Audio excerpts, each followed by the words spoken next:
شیخ Saadi Shirazi رحمۃ اللہ علیہ کا قول ہے، تندرستوں کو زخم کے درد کا احساس نہیں ہوتا، کسی دل دکے سے ہی اپنا درد کہنا چاہیے۔ وہ شخص کہ جس کے بغیر گزر بسر نہ ہو سکتی ہو، اگر ظلم کرے تو سہنا چاہیے۔ بوجھ اٹھانے والے گدھے اور بیل آدمیوں کو ستانے والے انسانوں سے بہتر ہے۔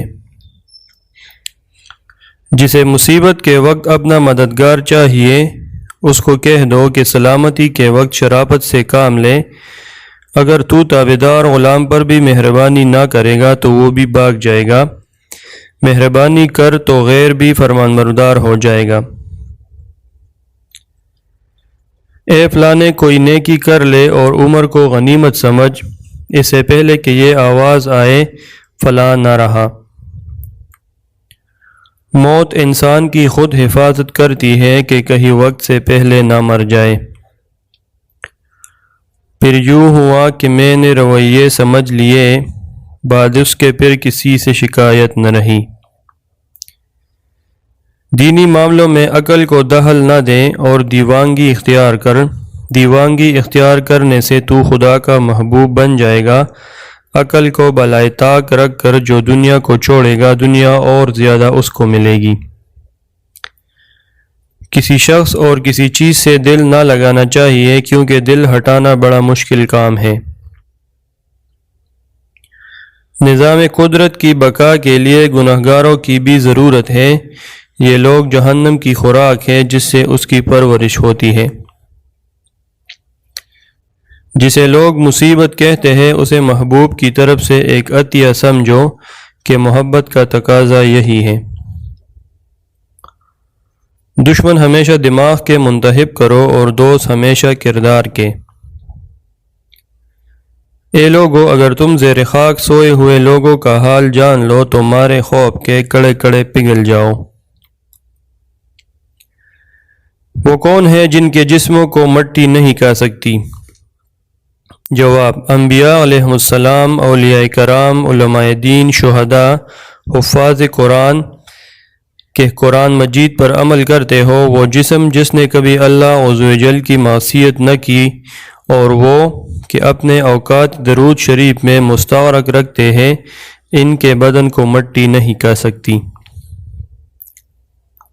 رسول اللہ صلی اللہ علیہ وآلہ وسلم نے فرمایا، 3 شخص ایسے ہوں گے کہ ان کی آنکھیں جہنم کو نہ دیکھے گی۔ ایک وہ آنکھ جس نے اللہ کے راستے میں پہرا دیا، دوسری وہ آنکھ جو خشیت الہی سے اشکبار ہوئی، اور تیسری وہ آنکھ جو اللہ کی حرام کردہ چیزوں کو دیکھنے سے رک گئی۔ حضرت ابن عباس رضی اللہ عنہما فرماتے ہیں کہ ایک شخص نے نبی کریم صلی اللہ علیہ وآلہ وسلم کے سامنے ہوا یعنی آندھی پر لعنت بھیجی، تو آپ صلی اللہ علیہ وآلہ وسلم نے ارشاد فرمایا، ہوا پر لعنت نہ بھیجو، کیونکہ یہ اللہ کے حکم کی پابند ہے، اور جو شخص کسی ایسی چیز پر لعنت بھیجے جو لعنت کی مستحق نہیں، تو وہ لعنت واپس اسی پر لوٹتی ہے۔ نبی اکرم صلی اللہ علیہ وآلہ وسلم نے ارشاد فرمایا، 3 لوگوں کے بارے میں مت پوچھو کہ ان کو کتنی سخت سزا ہوں گی۔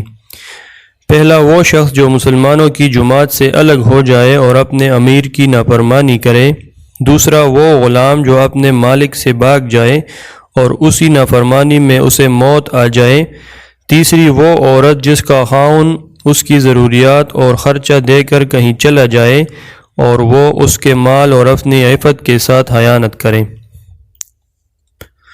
کوئی بھی چیز دل کو ایسے زندہ نہیں کرتی جیسے قرآن پاک کرتا ہے۔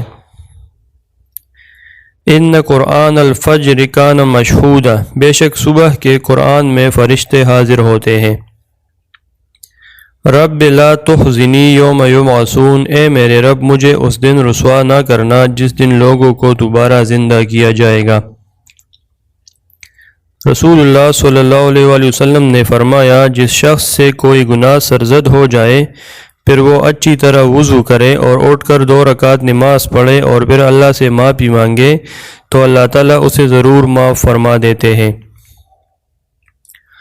رسول اللہ صلی اللہ علیہ وسلم نے ارشاد فرمایا، اللہ کے ذکر کے سوا زیادہ باتیں نہ کیا کرو، کیونکہ اللہ کے ذکر کے سوا زیادہ باتیں کرنا دل کی سختی کا باعث ہے، اور سخت دل شخص اللہ سے کوسوں دور ہے۔ ہمیں پتہ بھی نہیں ہوتا کہ ہمارا رب کس کس مقام پر ہمیں گرنے سے پہلے تام لیتا ہے۔ بہت زیادہ فکر نہ کرو بلکہ بہت زیادہ استغفار کرو۔ استغفار کرنے سے اللہ تعالیٰ تمہارے لیے وہ دروازے کھول دے گا جو فکر کرنے سے ہرگز نہیں کھلیں گے۔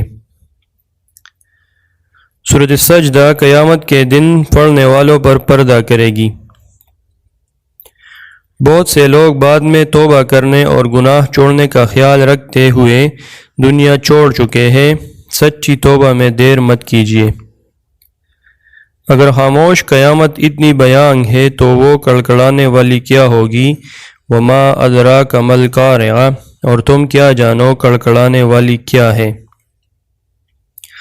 رسول اللہ صلی اللہ علیہ وسلم کا فرمان ہے، جو شخص کتاب اللہ کا ایک حرف پڑھے گا اس کو ایک نیکی ملے گی جو 10 کے برابر ہوگی۔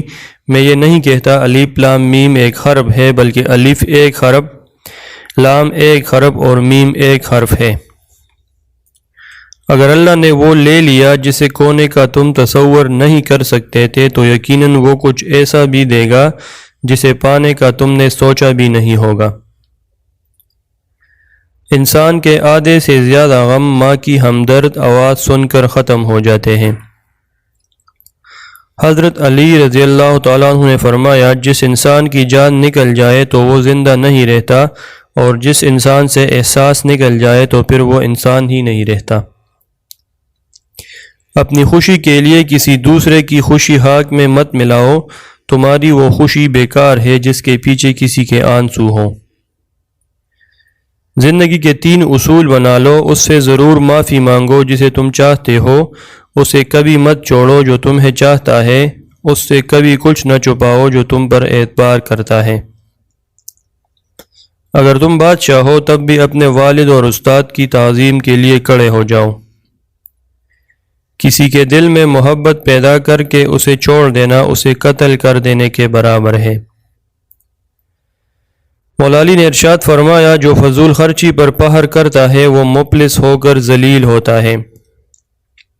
محبت سب سے کرو لیکن اس سے اور بھی زیادہ کرو جس کے دل میں تمہارے لیے تم سے بھی زیادہ محبت ہے۔ ہمیشہ ایسے شخص کو چنا کرو جو آپ کو عزت دے، کیونکہ عزت محبت سے کہیں زیادہ خاص ہوتی ہے۔ حضرت امام علی علیہ السلام نے فرمایا، بہت سے انسان ایسے ہیں جنہیں زبان نے موت کے گھاٹ اتارا ہے۔ حضرت انس رضی اللہ تعالیٰ عنہ روایت کرتے ہیں کہ رسول اللہ صلی اللہ علیہ وسلم نے ارشاد فرمایا، آزمائش جتنی سخت ہوتی ہے اس کا بدلہ بھی اتنا ہی بڑا ملتا ہے۔ تم لوگ اپنی اولاد کے ساتھ حسن سلوک کرو اور انہیں بہتر ادب سکھاؤ۔ جو بندہ ہر نماز کے بعد آیت الکرسی پڑھے گا وہ مرتے ہی جنت میں داخل ہوگا۔ رسول اللہ صلی اللہ علیہ وآلہ وسلم نے فرمایا، تم کسی کی کمزوریوں کی تلاش میں نہ رہا کرو اور جاسوسوں کی طرح کسی کے عیب معلوم کرنے کی کوشش بھی نہ کرو۔ جو آدمی خیانت کرنے والے کی خیانت کو چھپاتا ہے وہ خیانت کرنے والے کی مانند سمجھا جائے گا۔ مسواک کرنا منہ کو پاک کرنے والا اور رب تعالیٰ کو راضی کرنے والا عمل ہے۔ کھجور کو ناشتے میں کھاؤ تاکہ تمہارے اندرونی جراثیم کا خاتمہ ہو جائے۔